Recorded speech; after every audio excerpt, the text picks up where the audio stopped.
নিফাস নাই যে এই দেশের মানুষ ঘুমাতে পারে নাই, তখন তোমাদের নিষেধাজ্ঞা কোথায় থাকে? হবেন আপনাকে পচা মাছ খান না? সবাই বলেন মাছ পচাটা না ভালোটা? ভালোটা। পকেটের টাকা আছে, সবজি বাজারে গিয়েছেন, তাজাটা না পুরানটা? জোরে। টাকা যেহেতু আছে, গায়ের মধ্যে ময়লা লেগেছে, সাবান আনতে হবে, যেই সাবানে ময়লা সরে ওইটা আনবেন না নামের টানবেন? কথা কয় না, শুধু খোঁজে কোনটায় ময়লা যায়। তাহলে আদর্শ যেহেতু মানই, বিবেক যেহেতু আল্লাহ দিয়েছেন, তুমি যেহেতু কারো কাছে ধরা নাও আল্লাহ ছাড়া, অতএব আদর্শ যদি মানো, সেরাটা না পচাটা? এই জায়গায় ফেল।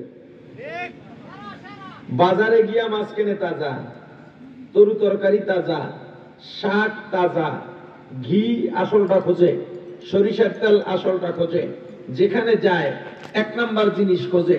মধু কিনবে, বারবার চেক করে এটার মধ্যে চিনি আছে কিনা, চিনির রস আছে কিনা, অরিজিনাল মধু কিনা। যখন দুধের বাজারে যায় বারবার চেক করে পানি আছে কিনা, দুধটা ভালো কিনা। দোকানদারও দেখে এই দুধে মাখন বেশি হয় না কম হয়, সব হিসাব চলে, সব হিসাব চলে, সব কিছু যাচাই করো। এমনকি টাকাটা নেওয়ার ক্ষেত্রেও তুমি বারবার এমনি এমনি ঘুরে ঘুরে দেখো আমি আসল নকল চিনি না। এটা শুনে আবার কেউ টেহাটা কোনো সময় দিলে নকলটা দিয়েন না।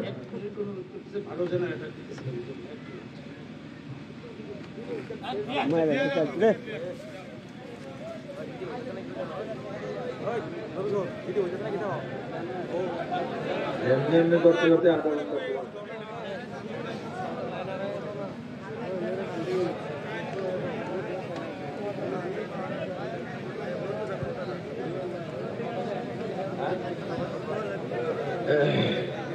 আচ্ছা, কিন্তু আদর্শ মানার ক্ষেত্রে তুই ভালোটার থেকে দূরে কেন? আমাকে বলেন, Messi, Neymar, Brazil, Argentina, Ronaldo এরা কি বাংলাদেশে এসে আপনাদেরকে ওয়াজ করছে ভাইরে একটু আমাদের জার্সি পর, একটা পতাকা উড়া, এই পতাকা উড়াইলে জার্সি পরলে জান্নাতে নিয়ে যাব, এমন বলছে কেউ? তাহলে উলামায়ে কিরাম এত বুঝাবার পরেও, তাবলীগ ওয়ালারা তোমার ঘরে ঘরে যাওয়ার পরেও, পীর মাশায়েখ এত তালিম করার পরেও, মসজিদে মসজিদে জুমার খতিব সাহেবরা এত বুঝাবার পরেও, আল্লাহ সরাসরি বলার পরেও তোমার গায়ে কেন রাসূলের সুন্নাত উঠলো না? তুমি ব্রাজিলের আর্জেন্টিনার জার্সি পরে ঘোরো, এগুলো নিয়ে মারামারি করো, তোমার মাথায় টুপি নেই কেন? তোমার গায়ে জুব্বা নেই কেন? পাঞ্জাবি নেই কেন? তোমার মুখে দাড়ি নেই কেন? তুমি কিসের মুসলমান? তুমি একবার কি ভাবছো এই মুহূর্তে যদি মারা যায়, প্রত্যেক মুসলমান মুমিন মারা যাওয়ার পরে আল্লাহর রাসূলের রওজার সঙ্গে মহাসড়ক করে দেওয়া হয়, আমার রাসূলের সঙ্গে উম্মতের সাক্ষাৎ হয়। তুমি কি একটাবারও ভাবছো এই মুহূর্তে যদি তুমি মারা যাও, তুমি আমার রাসূলের সামনে কেমনে দাঁড়াইবা, কি নিয়ে দাঁড়াইবা? অথচ আমার রাসূল উম্মতের জন্য নিরাপদ এই দিন রেখে যেতে কত ত্যাগ করলেন, কত কষ্ট করলেন। আমাদের নামাজে বাধা আছে, কথা বলে না? রোজায় বাধা আছে, শুধু মাহফিলে মাঝে মাঝে বাধা হয়। আমি একটা জিনিস আপনাদেরকে শোনাতে চাই, মনে পড়ছে এখন এই কথাগুলো বলে, এজন্য কোথায় গেল, আমাকে একটা কাগজ পাঠানো হয়েছে আপনাদের এখানে অনুমোদনের বিষয়। এটা স্বাধীন রাষ্ট্র না পরাধীন? জোরে বলেন। এখানে হুজুর আসবে, আমরা যে কজন আসছি সবাই কি হেলিকপ্টারে যে কজন আসছি কয়জন কি হুজুর? এই হুজুরদের অবস্থান কি এদেশে? আজ পর্যন্ত কোন হুজুরের পকেটে পিস্তল পাওয়া গেছে? কোন হামলার সঙ্গে জড়িত প্রমাণ পাওয়া গেছে? কোন হুজুর আজ পর্যন্ত কোথাও আগুন লাগিয়েছে? কোন হুজুর কোথাও গিয়ে বোম মেরেছে? এরপর হুজুরদের তো তল্লাশি কেন? হুজুরদের তো অনুমোদন লাগবে কেন? এখানে যেই শর্তগুলো দিয়েছে মাশাআল্লাহ অনেকগুলোর সঙ্গে আমি একমত। যেমন 1 নম্বর আছে বিতর্কিত কোনো বক্তারা ধর্মীয় অনুষ্ঠান করা যাবে না। এই বিতর্কিত বলতে তারা কি বোঝে জানি না, যদি ধর্মীয় বিতর্কিত হয় তাহলে আমরাও একমত। ধর্মীয় বিতর্কিত বলতে আহলে সুন্নাত ওয়াল জামাতের আকীদার বাইরে কথা বলে বিতর্কিত হয়েছে। 2 নম্বর আছে জঙ্গি হামলার বিষয়টি মাথায় রেখে দর্শকদের প্যান্ডেলের ভিতর কঠোর চেকিং এর মাধ্যমে প্রবেশ করাতে হবে। আজ পর্যন্ত কোন মাহফিলে জঙ্গি হামলা হয়েছে? না। জঙ্গি হামলার কথা এখানে তো, এটা তো কোনো বিষয় না, এটা তো এখানে উল্লেখ করার মতো না। এটা এখানে ইঙ্গিত করা হচ্ছে মাহফিলের জন্য এই দেশে জঙ্গি হামলা কম হয়, মাহফিলের জন্য বোমা হামলা কম হয়। কি বুঝাতে চান আপনারা?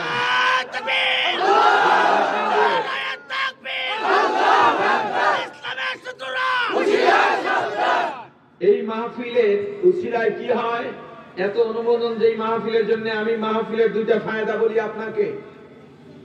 একটা, চোর চুরি করার পরে ধরা পড়লো, জেলে গেল, বের হইয়া জেলে যাওয়ার কারণে এই চোর ভালো হইয়া গেছে এমন কোন রেকর্ড আপনাদের কাছে আছে?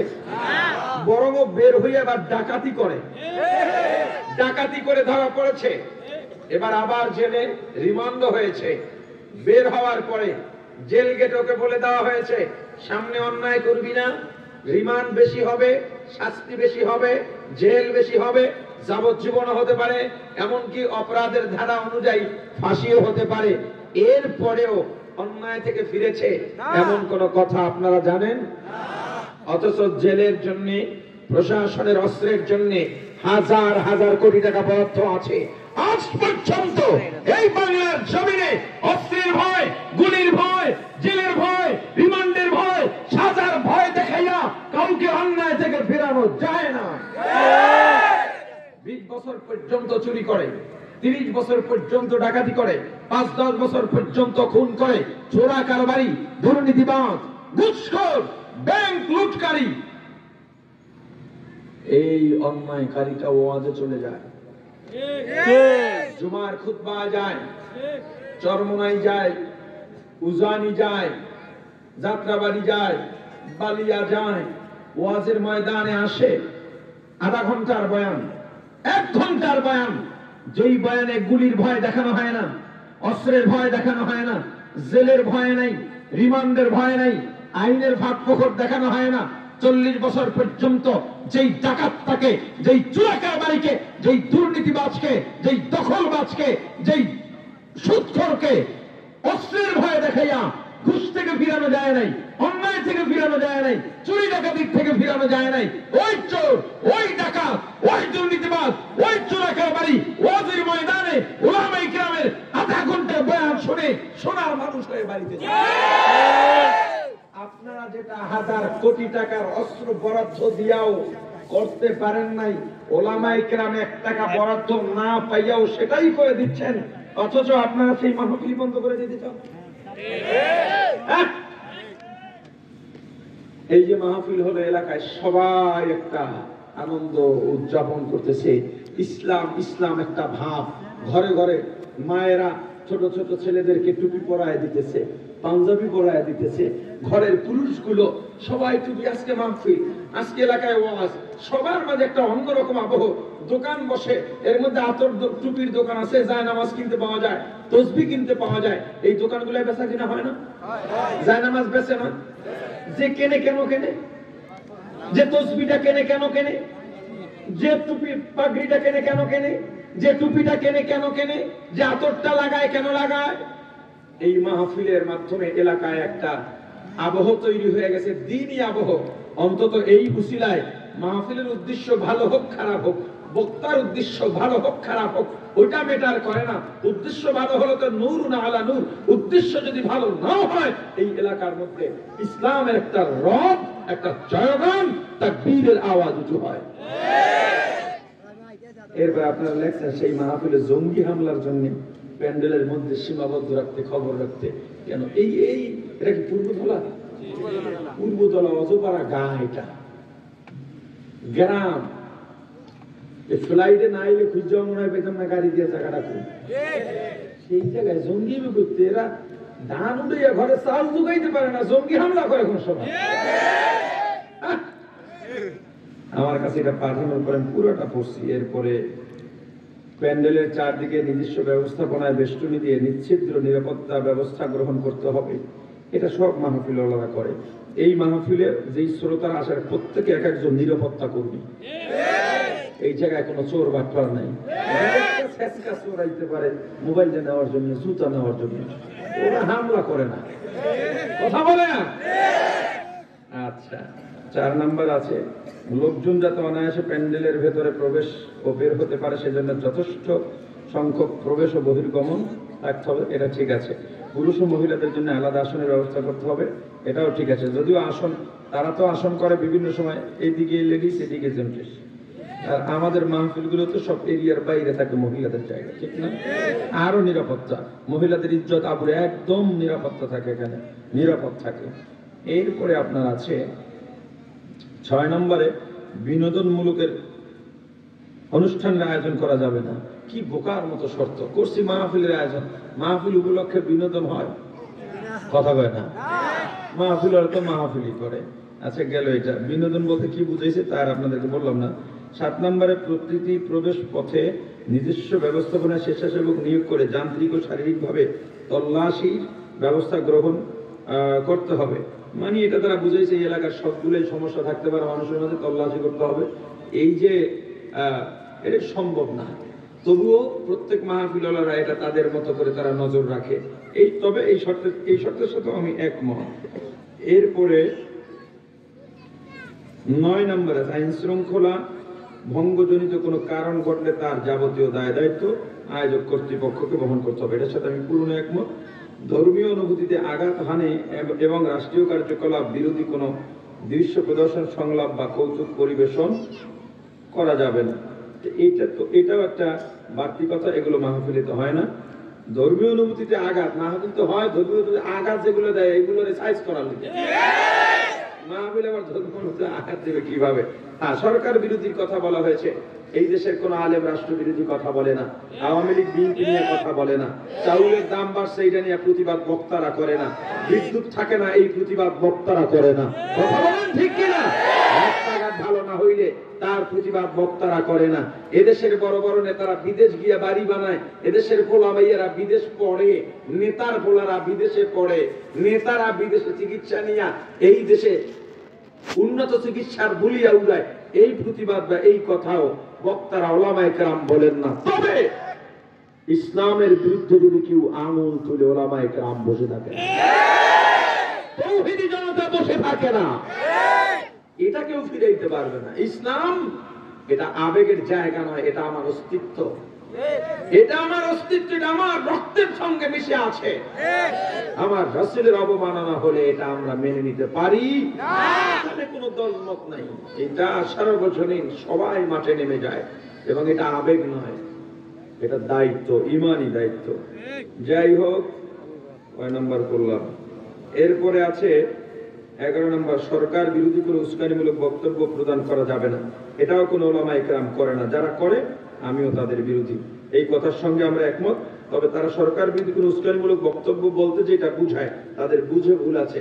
তারা ইসলামের পক্ষে, ইসলাম বিরোধীদের প্রতিবাদে কোনো কথা বললেও এটাকেও তাদের গায়ে নিয়ে নেয়, তারা গায়ে না নিলেই হয়।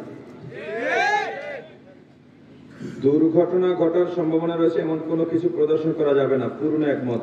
ধর্মীয় সভায় উচ্চ স্বরে মাইক অথবা সাউন্ড সিস্টেম বাজানো যাবে না। ওরে বাবা, রাত 1টা-2টার সময় স্লোগান মিছিল হয়েছে এই দেশে, হাজার হাজার মানুষকে কষ্ট দেওয়া হয়েছে, এই দেশের মানুষ ঘুমাতে পারে নাই, তখন তোমাদের নিষেধাজ্ঞা কোথায় থাকে?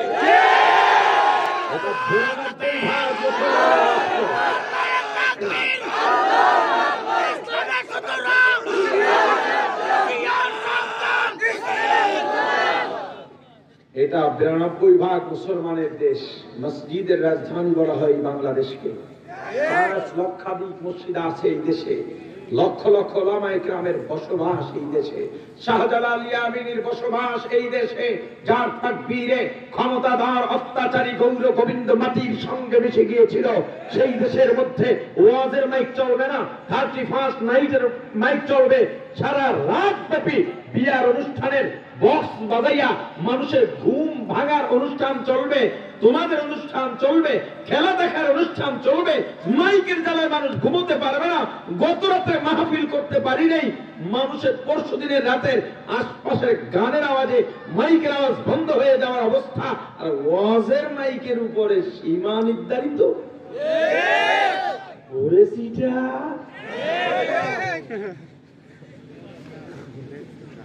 এটার সঙ্গে মাইক বাইরে না দেওয়ার পক্ষে আমি, কিন্তু তারা যেই সেন্সে বলছে সেই সেন্সের পক্ষে আমি না। আমার দাওয়াত যারা আনতে যায় তারা জানে আমি বলি বাইরে মাইক দেওয়ার দরকার নাই, মানুষের কষ্ট হয়, মানুষকে কষ্ট দেওয়ার অধিকার নাই। কিন্তু তারা যখন বলবে তখন আমরাও বলবো আগে গানেরটা বন্ধ করো, আগে অপসংস্কৃতি বন্ধ করো, এরপর আমাদের এখানে আসো। নামাজের সময় অবশ্যই অনুষ্ঠান বন্ধ রাখতে হবে এবং কোনো মাইক ব্যবহার করা যাবে না। মাশাআল্লাহ, ধন্যবাদ তাদেরকে। বারাকাল্লাহু ফি হায়াতিহি, আমিন কোন, আল্লাহ তাদের বরকতে হায়াত দিক। নামাজ পড়ার তৌফিক দিক, খালি ফতুয়া না দিক, তারাও নামাজ পড়বে। আচ্ছা, মহান স্বাধীনতা দিবসের গৌরবময় ইতিহাসকে বিকৃত উপস্থাপন করা যাবে না। অনেক হুজুরের স্বাধীনতার ইতিহাসই জানা, তার বিকৃত করবে কোন সময়? আচ্ছা, এটার সঙ্গে আমি একমত। তবে তারাও যেন ইতিহাসের মধ্যে ওলামায়ে কেরামের অবদানকে বাদ দিয়া তারাও যেন বিকৃত না করে। কারণ হাফিজ হুজুর রহমাতুল্লাহ আলাইহি এই দেশের ফতোয়া দিয়েছিলেন মুক্তিযুদ্ধের সময়, পাকিস্তানিদের বিরুদ্ধে এই মুক্তিযুদ্ধ মাজলুম জালেমের বিরুদ্ধে মাজলুমের জিহাদ। মাওলানা ভাসানী রাহমাতুল্লাহ আলাইহি জিহাদের আয়াত পড়ে পড়ে মুক্তিযোদ্ধাদের মুক্তিযুদ্ধে উদ্বুদ্ধ করেছিলেন। অতএব তাদের অবদান যেন অস্বীকার করা না হয়। বহু ওলামায়ে কেরাম এই মুক্তিযুদ্ধে জীবন দিয়েছেন, তারাও যেন বিকৃত না করে। প্যান্ডেলের আশেপাশে রাস্তায় গাড়ি রেখে চলাচলের প্রতিবন্ধকতা সৃষ্টি করা যাবে না, প্রতিবন্ধকতা সৃষ্টি করা যাবে না। পুরনো একমত। প্যান্ডেলের বাইরে কোনো প্রকার শব্দ যেতে না পারে তা নিয়ন্ত্রণ করতে হবে, একদমই একমত না। কোন ধরনের অপ্রীত ঘটনা ঘটলে তার যাবতীয় দায় দায়িত্ব আয়োজক কর্তৃপক্ষ গ্রহণ করতে হবে, একমত। আশপাশের এলাকায় পর্যাপ্ত বিদ্যুৎ ব্যবহারের ব্যবস্থা গ্রহণ করা হবে এবং কোনো কারণে বৈদ্যুতিক জেনারেটর বা অগ্নি নির্বাপক ব্যবস্থা করতে হবে। কি বলবো, আচ্ছা, এরা ওই জেনারেটরের কথা বলছে আর কি, ঠিক আছে, এটার সঙ্গে একমত। কোভিড এর ব্যাপার বলছে, করোনা কি না, করোনা, যাক এটাও মানা যায়, যদিও এখন করোনা তোটা নাই। নিজস্ব ব্যবস্থাপনায় অনুষ্ঠানে সিসি ক্যামেরা স্থাপন করতে হবে, এটার সঙ্গে একমত, যদিও দুষ্কর বিষয় তবুও একমত। নির্ধারিত তারিখের মধ্যে অনুষ্ঠান শেষ করতে হবে, এটা সবাই করে। কর্তৃপক্ষ কোনরূপ কারণ দর্শন ব্যক্তিকে যে কোনো অনুষ্ঠান বন্ধ করে দেওয়ার অধিকার রাখে, এটাও ঠিক আছে। তারা যদি চায় কর্তৃপক্ষ, সরকার কর্তৃপক্ষ মাহফিল বন্ধ করে দেবে, তাদের যদি ওইরকম কোন যৌক্তিক কারণ থাকে তারা বন্ধ করতে পারে, রাষ্ট্রের নিরাপত্তার সাথে, অযৌক্তিক কারণে না। আমি কথাগুলো যে জন্য বললাম যে আমাদের কথায় কথা আসছে, নামাজে কোনো বাধা আছে? জোরে বলেন। রোজায়, যাকাত দেওয়ায়, হজ করায়, জিকিরে, তেলাওয়াতে, দরুদে। অথচ আমার রাসূল যখন নামাজের সিজদায় গিয়েছেন, কাফেররা পচা নারী ভুঁড়ি উঠে রাসূলের মাথার উপর ঠেসে দিয়েছে। আমার রাসূল যখন তায়েফে গেছেন দাওয়াত নিয়ে, নবুয়তের প্রথম দিকে, তায়েফের কাফেররা রাসূলকে কি কষ্ট দিয়েছে। ছোট ছোট ছেলে মেয়েদের লেলিয়ে দেওয়া হয়েছে পাগল বলে। গত কয়েকদিন আগে পাবনা ঐতিহ্যবাহী জামিয়া আশরাফিয়ার মাহফিলে গিয়েছিলাম, বললাম আপনাদের এখানে একটা জায়গা আছে, জায়গায় যাবো, বুঝলেন কোনটা? বুঝলেন সবাই। সেখানে যাওয়ার পর কর্তৃপক্ষকে জিজ্ঞেস করলাম, এদের ইউনিট বাই ইউনিট আলাদা আলাদা আছে, দেখলাম, কথা বললাম, সব সুস্থ। বললাম কি ব্যাপারে এত সুস্থ? বলে সুস্থ। তো এদের ট্রিটমেন্ট এত টাইম পর্যন্ত, এই টাইম পর্যন্ত রাখতে হবে। আমি প্রশ্ন করলাম, যদি কোনো অভিভাবক শত্রুতামূলক তার কোনো ছেলেকে বা আত্মীয়কে ধরে দিয়ে যে পাগল, কিন্তু লোকটা পাগল না, তখন কয় আমরা তাকে পাগলই ধরবো। পাগল তো বলবি আমি ভালো না, আমি ভালো না। গার্জিয়ান যেহেতু বলছে এ পাগল, ওইটাই হবে। চিন্তা করা যায়। আমার রাসূলকে ওরা পাগল বলেছে, কেউ বিশ্বাস করেনি। বড়রা জানছে মুহাম্মদ কি চায়, কেমন মানুষ, ছোটদেরকে লেলিয়ে দেওয়া হয়েছে পাগল বলে। তায়েফের প্রান্তরে নবীজি যেদিন দিনের দাওয়াত দিতে যায়, তায়েফের প্রান্তরে নবীজি যেদিন দিনের দাওয়াত দিতে যায়, সেদিন নবীজি আমার কত আঘাত সহিলেন। এতিম নবীজি সেদিন কত আঘাত সহিলেন, ওরে অসহায়। তায়েফের প্রান্তরে নবীজি যেদিন দিনের দাওয়াত দিতে যায়, যায়েদকে সাথে নিলেন, 3টি দিন দাওয়াত দিলেন। একটা কাফের দিন করল না কবুল, যায়েদকে সাথে নিলেন, 3টি দিন দাওয়াত দিলেন। একটা কাফের দিন করল না কবুল, বরং পাগল বলিয়া দিল তাড়াইয়া, পাগল বলিয়া দিল তাড়াইয়া। চিহ্ন না ওই দুর্ভাগার দল আল্লাহরই রাসূল, চিহ্ন না ওই দুর্ভাগার দল আল্লাহরই রাসূল। সেদিন নিরাশ হয়ে নবীজি আসতেছিলেন ফিরিয়া, হয়ে অসহায়। তায়েফের প্রান্তরে নবীজি যেদিন দিনের দাওয়াত দিতে যায়, তায়েফের ময়দানে আমার রাসূল যান দিনের দাওয়াত দিতে। তায়েফের দুষ্ট দুষ্ট ছেলেরা আমার রাসূলকে পাথর মারে, ডান দিক থেকে বাম দিক থেকে সামনে পেছন থেকে। আমার রাসূল বারবার ডাক দিয়া বলেন, তায়েফবাসী আমি পাগল না, পাগল না, পাগল না, আমি রিসালাতের দায়িত্ব নিয়ে আসছি, তোমাদেরকে পরকালীন জিন্দেগিতে বাঁচাবার জন্য আসছি। কে শুনে কার কথা? আমার রাসূলকে পাথর মারতে মারতে মারতে মারতে রক্তে রঞ্জিত করা হয়। ওরে যুবক প্রাণের ভাই, একবারও কি চক্ষু বন্ধ করে ভাবছো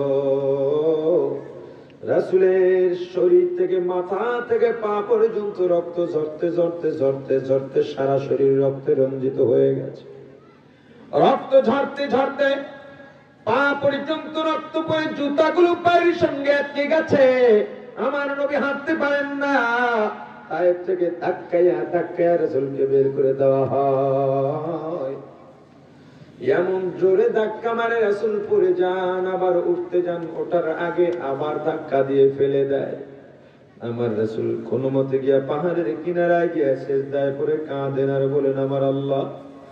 ওরা বলে, আমি পাগল, আপনি সাক্ষী, আমি তো পাগল না, আমি সুস্থ মানুষ গো আল্লাহ। আমার রাসূলের কান্নার কষ্ট আসমানের ফেরেশতা কাঁদতেছে, দুইবার আসমানের ফেরেশতা সব ফেরেশতারা কাঁদতেছিল। একবার পয়গম্বর ইব্রাহিম আলাইহিস সালাতু ওয়াস সালাম নিজের সন্তান ইসমাঈল আলাইহিস সালামকে যখন শোয়া ছুরির নিচে শোয়া দিলেন, জবে করতেছে, চেষ্টা করতেছে, জব হয় না।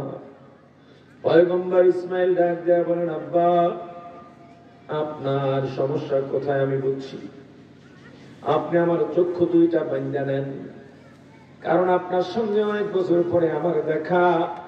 সন্তানের বাবার চার চোখ যদি এক হয়ে যায়, চোখে চোখ পড়ে যায়, আপনার মায়া পড়বে আমার উপরে, আমার মায়াও লাগবে আপনার উপরে। আমি উঠে দৌড় দিতে পারি, আপনিও ছুরিটা ছেড়ে চলে যেতে পারেন। এজন্য আমার চোখকে বেঁধে দেন, আপনার চোখও বেঁধে নেন। ওরে আল্লাহর গোলাম, আল্লাহর পরীক্ষায় উত্তীর্ণ হওয়ার জন্য খলিলুল্লাহ চক্ষু বেঁধে যখন ছুরি চালাইতেছেন, আসমানের সমস্ত ফেরেশতারা কেঁদেছিল। আর একবার আসমানের ফেরেশতারা কেঁদেছে।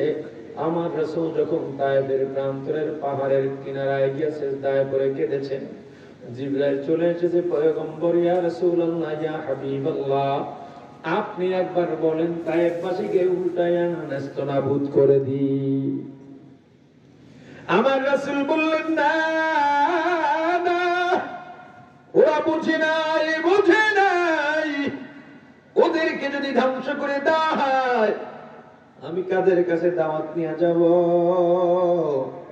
ওরে আল্লাহর গোলাম, ওই নবী আদর্শ রেখে গেলেন আমাদের জন্য। রাসূলের আদর্শ, তুমি যুবক, তুমি মুসলমান, নায়কের কাছে তুমি জামা বানাও, খেলোয়াড়দের কাছে তোমার চুল কাটরে যুবক। আমার রাসূলের কাটিং ভালো লাগে না, যুবক বলো, টুপি মাথায় দিছি ভালো লাগে না খারাপ লাগে? জুব্বায় ভালো লাগে না খারাপ লাগে? দাড়ি রাখায় ভালো লাগে না খারাপ লাগে? আমার রাসূল কোন সুন্নতের ব্যাপারে বলেন নাই, আমার কলিজায় আঘাত লাগে। কিন্তু একটা সুন্নতের ব্যাপারে আমার রাসূল বলেছে, কোন মুসলমান প্রাপ্তবয়স্ক হওয়ার পর যদি দাড়ির মধ্যে খুর লাগায়, কেচি লাগায়, ও যেন খুর দিয়া, ও যেন চাকু দিয়া, কেচি দিয়া আমার কলিজাটা টুকরা টুকরা বানায় দেয়।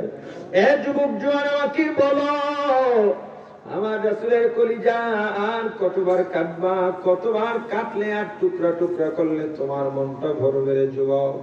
আদর্শ যেহেতু মানছ, আমার রাসূলের আদর্শই মানো। দেখো পৃথিবীর মধ্যে যত মানুষ সফল হয়েছে, মুসলিম হোক কিংবা অমুসলিম, সবাই কিন্তু আমার রাসূলের আদর্শ ফলো করেই তারা সফল হয়েছে। কেউ প্রকাশ করেছে, কেউ প্রকাশ করে নাই। এক সময় বাংলাদেশ, পাকিস্তান, ইন্ডিয়া কোন আলাদা রাষ্ট্র ছিল না, সব মিলে নাম ছিল মহাভারত। এই মহাভারত এক সময় শাসন করেছে মুসলমানেরা।